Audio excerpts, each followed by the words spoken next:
And we are off to Bacolod City. Yung flight ko nito is around 11? 11 ba? Hindi. Ang flight ko nito is around 9. 9:30 in the morning. Tapos yung arrival ko is around 11:30 to 12. So, napakaaga akong pumunta sa airport. And then, nag-prepare ako ng mga gamit ko.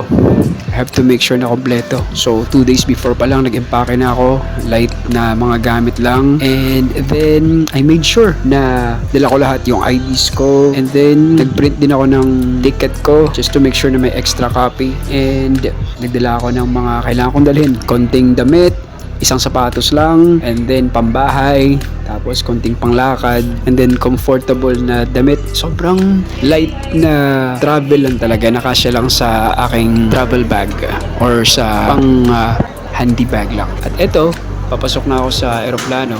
I'm quite excited to go back to Bacolod City after several years.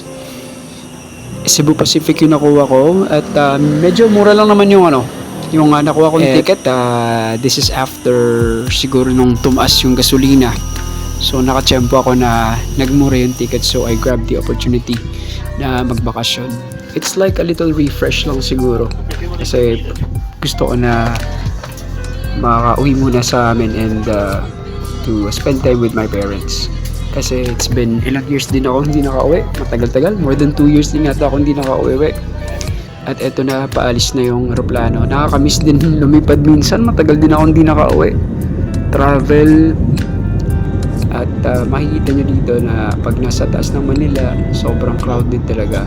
Pero pag dito na sa Negros Occidental, nasa Silay na to, makikita mo na sobrang green na yung paligid. Makikita mo yung grass. And we are about to land dito sa airport. Silay Bacolod Airport. Thank you, Jesus, and we landed safely. Sobrang laking pasasalamat ko. Kahit sa mga ganitong bagay, we have to thank the Lord na nakarating tayo ng safe. Pagdating dito, nanibago din ako kasi medyo matagal talaga ako hindi nakauwi. At mainit, maganda yung panahon. I'm good. Tapos sumakay ako dito sa van. This is 200 pesos. Nagpa-hatid ako dito sa The Ruins.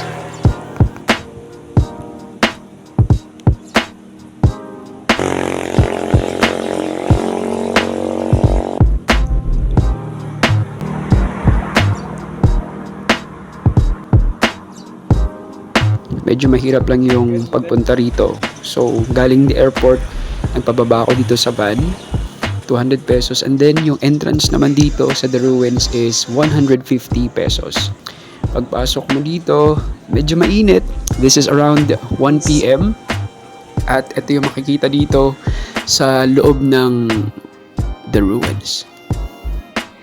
Sabi daw nila ito yung Taj Mahal ng Bacolod City. Magandang lugar. If you are a history person, I definitely recommend The Ruins dito sa Bacolod City. So yung main reason ba't ako pumunta dito is because I have to film yung mga live covers ko na i-upload ko sa YouTube. And ito yung isang kanta na ginawa ko dito. You've carried on so long, you couldn't stop if you tried it. This one is already uploaded on YouTube. I'm doing this cover videos, yung mga live covers, for me to earn. I'm uploading cover songs on YouTube kasi may mga songs na monetized, and I will keep doing it as long as it generates income. Then it is never a waste of time. Pagpasok ko dito sa The Ruins, ako lang mag-isa. Sama ko lang yung tripod ko. Lalagay ko lang yun doon. Kukuha ko ng mga still shots, and then ako na rin mismo yung gumagawa ng lahat-lahat.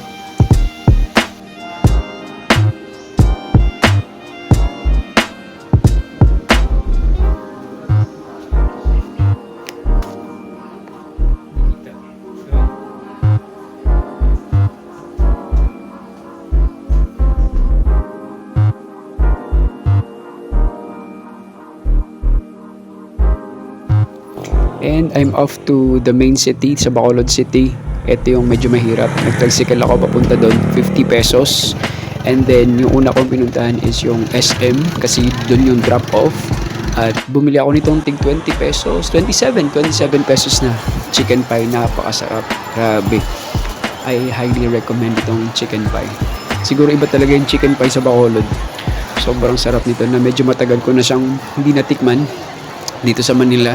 Or for sure, maraming mas masarap dito sa Manila, but itong chicken pie na to sa Bacolod for only 27 pesos sa SM. That's the best. Doon yung sa gitna. And then ito puto for only 10 pesos. Satisfied, gabi. Ang sarap din ito for only 10 pesos. Meron ka ng puto sa loob ng mall. So if you happen to pass by sa SM Bacolod, puntahan nyo lang doon. Nasa main entrance yung mga stall nila. Merong mga chicken pie doon. Wag nyo kalimutan yung chicken pie sa Bacolod. Hindi ko lang alam ang pangalan ng store, but I highly recommend that. And then ito, sinundo na ako ng family ko dahil pupunta na kami somewhere.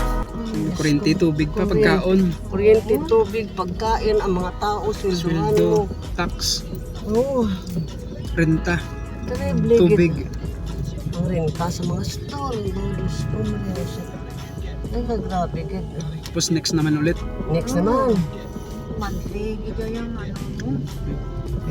Maka one week ka lang pahinga. Tapos Araw na naman. pinag-uusapan namin dito yung crisis na nangyari from the previous months dahil sa war. Dahil nga, di ba, nagkakulangan sa gasolina, tapos apektado yung lahat-lahat. Apektado yung kuryente, yung mga restaurants, halos lahat ng tao apektado. At kaya nga nung nakakuha ako ng murang pamasahe, I grab the opportunity na makatravel agad because I have to see my parents. Yung una namin pinuntahan dito is yung Japanese restaurant dahil birthday to ng aking pinsan. Tumiming yung uwi ko sa birthday niya and we celebrated. We had awesome food, busog na busog kami at magaling. Masarap din pala yung mga Japanese restaurant dito sa Bacolod. Hindi pa patalo yung mga restaurants dito sa Bacolod when you compare it sa Manila. When it comes to prices, nasa 280 to 300 to 400 pesos yung price nila, which is a good deal.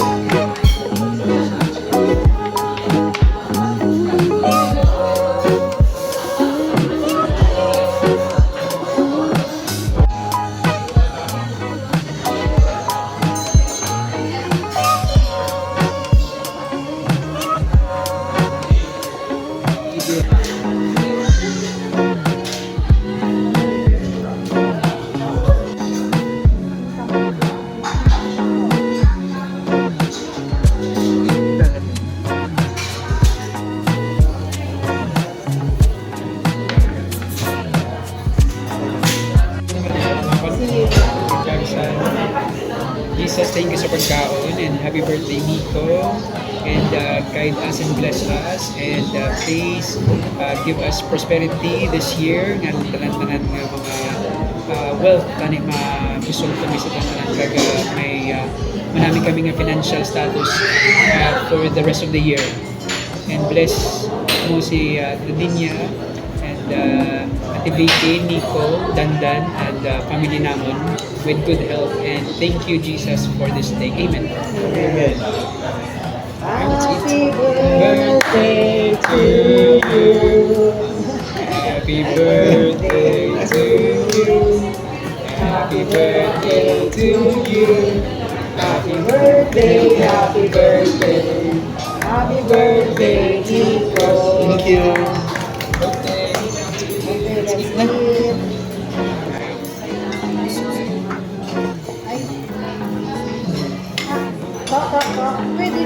Busog na busog kami dito. At ang dami namin nakain. Satisfied. Nakalimutan ko lang yung pangalan ng restaurant. If you know yung pangalan ng restaurant, nasa Lacson Street ito, please comment dito para matag natin yung restaurant. And yung total bill is around 1,600 yata. Kasama na yung senior discount. So, it was a great night, great food, and we enjoyed it. Minsan talaga sa buhay mo, kailangan mo lang ng isang lugar kung saan hindi ka tatanungin ng kahit ano ng mundo. Kumbaga, Parang sometimes all you need is a place where the world doesn't ask anything of you. Kang gustong gusto ko yun. Kasi pag tinurn off mo yung cellphone mo for a day, you will realize na parang it's like 2007. Kaya yun yung gusto kong maranasan talaga dito na umuwi ako. I'm taking videos pero naka-airplane mode ako niyan. I don't open social media. In-enjoy ko lahat-lahat. And I made sure that I'm able to spend the best quality time dito sa aking bakasyon dito sa Bacolod City. At eto, meron tayong mga kuha na shots sa Bacolod City. Medyo city na talaga siya, hindi siya katulad dati. Check this out.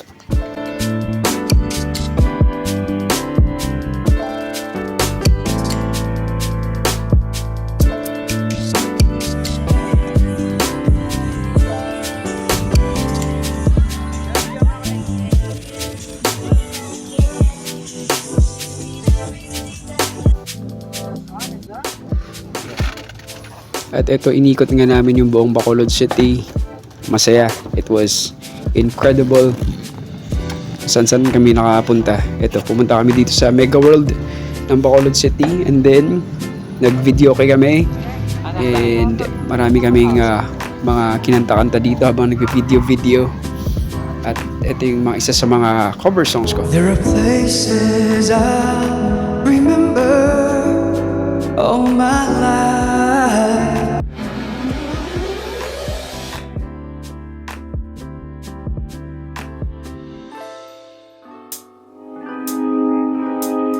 I found love for me.